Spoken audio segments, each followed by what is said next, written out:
Up in the sky. Look, it's captivating. It's energizing. It's Eliances Heroes.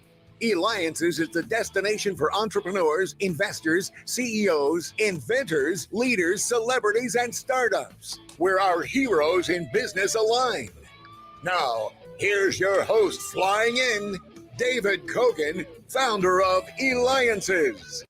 Oh, I am so excited again as we just have the most incredible people. It's truly amazing. And remember, we share their secrets with you. That's what this is all about. And thank you again for the feedback we have when I interviewed recently the founder of Craigslist.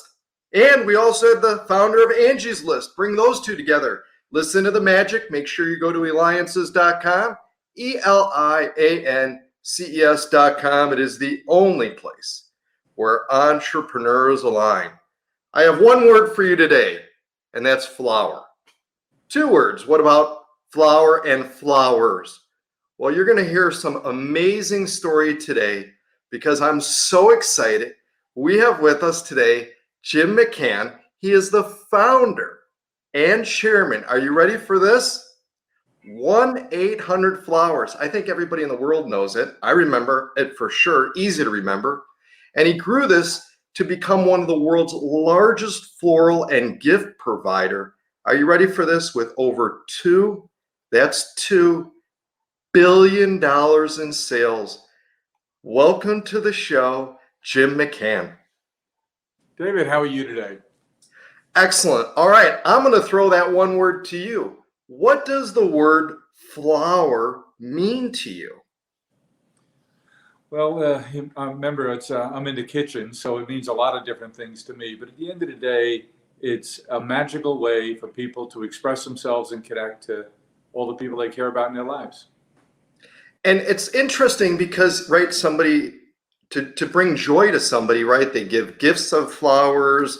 When somebody's sick, flowers. Why do you think that came to be, of the flower representing everything? Well, we hear people say that flowers are like God's artwork. And the answer to the question is an anthropological one, and sociological, and in some way physiological.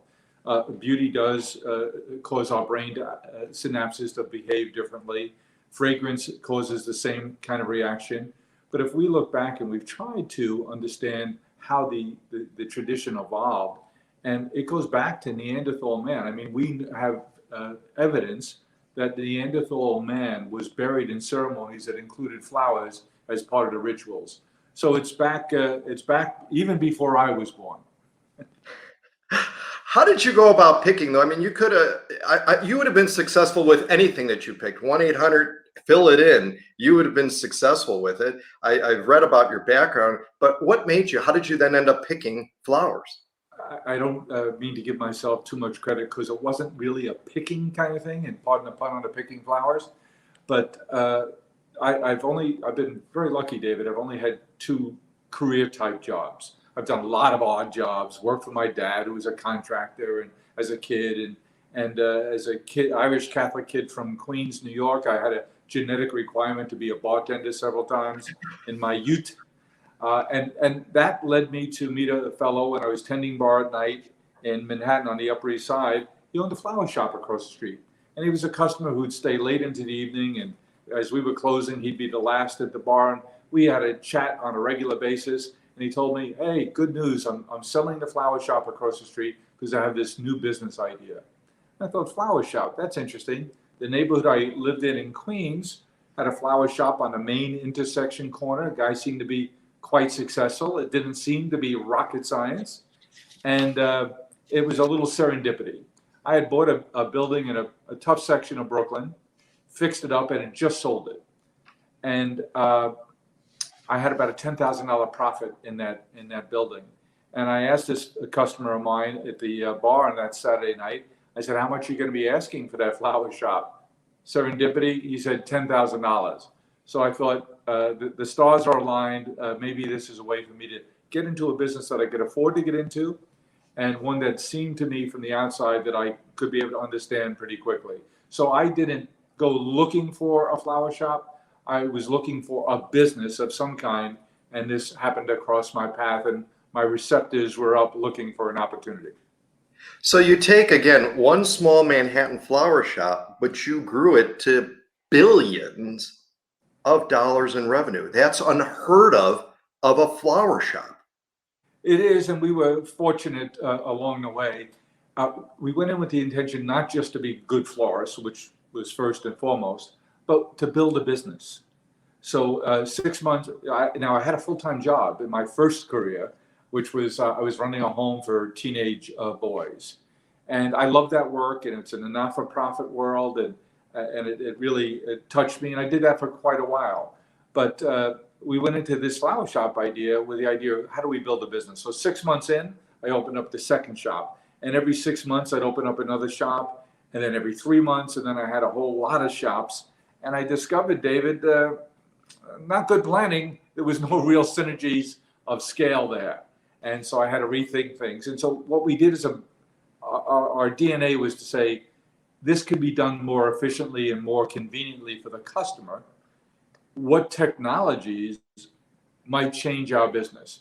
And so that caused us to go look for an 800 number, and then embrace the internet, and then embrace social and mobile.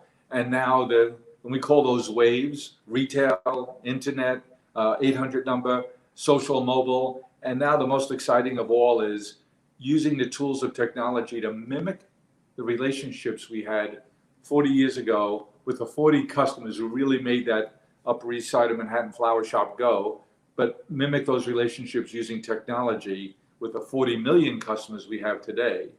And so we've always been embracing the technology. And today's wave is the most exciting, and we call it engagement commerce. Excellent. And we're going to learn more about that, because right now you're engaged with me, David Kogan, host of the Eliances Hero Show. Make sure you go to Eliances.com. That's Eliances.com. Why? Because you know it is the only place where entrepreneurs align. And we have with us again the founder and the chairman of 1800Flowers. You know that, 1800Flowers. And he grew it from one small Manhattan flower shop, paid $10,000 for it, and now to the world's largest floral and gift provider, over $2 billion in sales. So Jim, I mean, you've got this crystal ball. Tell us now about this engagement. Well, I think it goes back to relationships. And when we worked at one shop on the Upper East Side, we became a little centerpiece of a community within a big metropolitan arena. And those customers would come into our shop on a regular basis, David, but it wasn't always to transact. They came in to say hello, make themselves a mug of coffee, drop off their dry cleaning while they were running around on a Saturday afternoon doing errands so that they wouldn't have to go up and down. They'd ask for restaurant recommendations. So we became a part of the community. And engagement commerce is about trying to mimic those kinds of things now, and thinking about the relationship you have with customers and changing the word from customers to community. And what gets me jazzed up every day now, more than ever, is the potential to really engage with your customers, that they feel like and they genuinely are a part of your community. And marketing doesn't become marketing anymore. Marketing becomes, how do you serve them? How do you invest in relationship so that when a gift purchase is appropriate, and the gifts that you have are the appropriate way that they would like to express themselves in their connective activities, that we get fair consideration. So it's unhinged and unlocked a whole other level of engagement that heretofore you only thought about, oh, let me run some ads. And now it's, how do I create classes that teach people how to make their own flower arrangements at home? How do I teach them how to make charcuterie boards for when they're going to be entertaining on the weekend? How do I invite them to a virtual dinner where we have interesting discussions? How do we invite them to a forum where they learn about what are the challenges of caregivers in this day and age, and how do we bring our experts to the table on their behalf? Or the very basic one, which is how do we help our consumers when there's a death in their community, in their family, in their workplace, and they're not sure what to do to express themselves? So the way we do that is we go and get the expertise, the inputs, and we create a whole digest of services and inputs. And lo and behold, customers find that of value. Tell us about this Celebrations Pulse and the Connectivity Council that you've also created. Well, back in March of last year, March of 2000, when we all learned about this thing called COVID, we were based here in New York, so we were the early epicenter of it. And I started writing a letter to our customers on Sundays. And I sent it out to them, and with the idea that I'd share how I was feeling, what we were learning, what we were thinking, how it impacted us as people in terms of the context of our families and our relationships. And I made it from the day one that we would never sell anything to our customers, never ask them to buy anything. And lo and behold, the feedback we began to get from these customers was nothing short of amazing. So we've been doing it every Sunday since, and it's taken many forms, but consistent. We've never tried to sell anything to a customer. We try and approach it from a service point of view, and that's caused us to change our vocabulary, David, from thinking about these people as being customers to think about them being a community. And now they share this Pulse, the Celebrations Pulse letter. Every Sunday they share it with their family and friends. They ask if they can send it to other people and get other friends on the list. And so we have a circulation between 7 and 8 million now every Sunday. And it's changed my life because I never thought I'd be able personally to share as much as we do, or frankly, to tap into these wonderful people that I get to meet that I find beneficial to myself and share them with our community. So it's been it's changed how we think and how we behave and how we feel about our stakeholders, now our community. And where can someone learn more about the Celebrations Pulse? They can come to the 1800Flowers.com site. They can subscribe, or they can just come to celebrationspulse.com. What do you see as you talked about really kind of part of what is the future here. What do you see as beyond? I mean, you've grown this company, to the billions now from $10,000, 1-800-Flowers. You were one of the first to do it with the 1-800 toll-free number. Then you were one of the first again to do it online and able to secure the site 1-800-Flowers, and so on and so on. So how do you see, just in general, the future, and what maybe perhaps some secrets of what startups and other businesses can do to help evolve like you have? Because you could have just stayed at the shop. You could have just had one shop, but you had the vision to grow it beyond that. I don't know if it was vision. I don't want to take credit for that, but I just knew it had to be bigger. And whatever I was going to be involved in, we were going to try and grow. It's just a DNA kind of thing. When I ran a home for boys, it was, wow, there's so many other kids who need help and service. How do we service more of them in the not-for-profit world? And so when I transitioned to the for-profit world, it was the same, how do we do more? And I get terribly excited about what the future looks like, because I think less and less about commerce and more and more about connectivity and relationships, which I expect will generate more commerce. So I think the more we think about how do we serve a community, how do we help them to become parts of subsets of communities. So we did a book club in our Cheryl's Cookies brand over the last couple of months, something I've long wanted to do. It was more difficult to do in person, but when you can do it virtually, wow, it works. And we had Jennifer Weiner, who's a wonderful author, has a hot book out this summer called That Summer. And she was our first guest on our book club. And we thought, well, maybe we could get 50 people to sign up for our book club. So we put it up the first day and 500 people signed up. And there were more banging to get in. So we expanded our license to 1,000, then to 1,500. And 3 days later, we had to cap it out at 2,000 people. And we had 4,000 or 5,000 more people who wanted to attend. So we since distributed the video to them. But people yearn and want and benefit from being part of a community, a common interest. And when you have someone who's thoughtful and talented and open, like Jennifer is and was in that particular interview, to her person and to interact with our community, the need for us as a people which has been exaggerated by the consequences of COVID, to have good and healthy relationships in a life has been ever present since Eve came along. And now here we are in a very complicated world with lots of complicated challenges. And our job is to help you to have more and better relationships. And we're very selfish on our motivation here, David, because if you do, there are going to be more birthdays, more anniversaries, more new babies that you want to express yourself with a gift. And hopefully we've earned your consideration. Absolutely. And I think it's important to note too is that you even had the foresight to acquire other companies, right? Harry and David, the popcorn factory, and that. It's again just that vision of going beyond, or DNA as you say, but beyond the flower part. I mean the flower industry.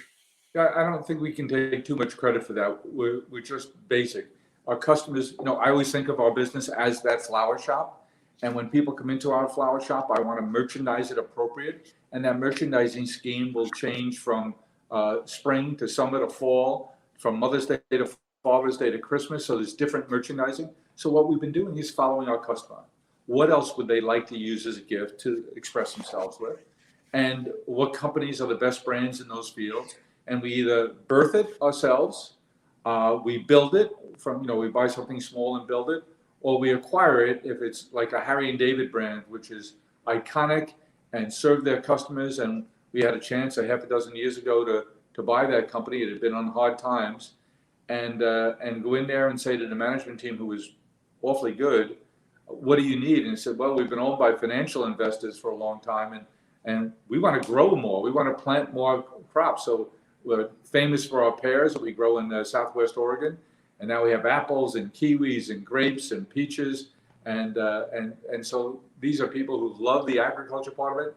I love looking over their shoulder and learning about it. So we followed our customers, say, what else do they want to give? Let's buy a business when it's the best in the category, or let's create it when there's nothing there. So we bought Cheryl's, a little tiny cookie company. Now it's a very big cookie company, and it's got the greatest cookies in the world. Excellent.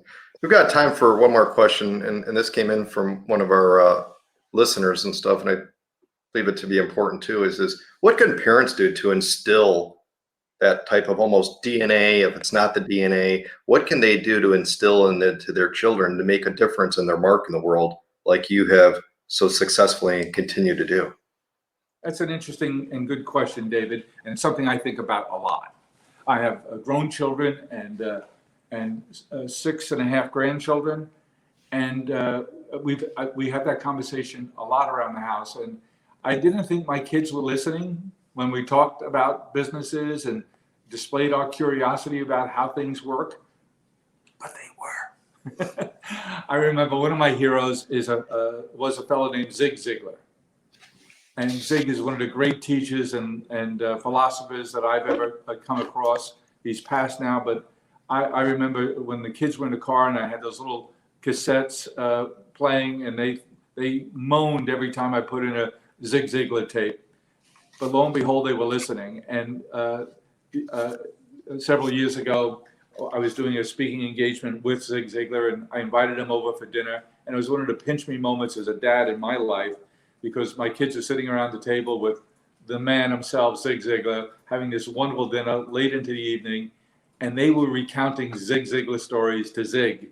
So it just said that my wife and I just said, well, even if they thought they weren't listening, it was good to know they were. So I think conversation around those subjects, displaying as parents and people of influence in kids' lives, the curiosity, engaging with conversations, even though you don't think they'd be interested in the business of whatever it is.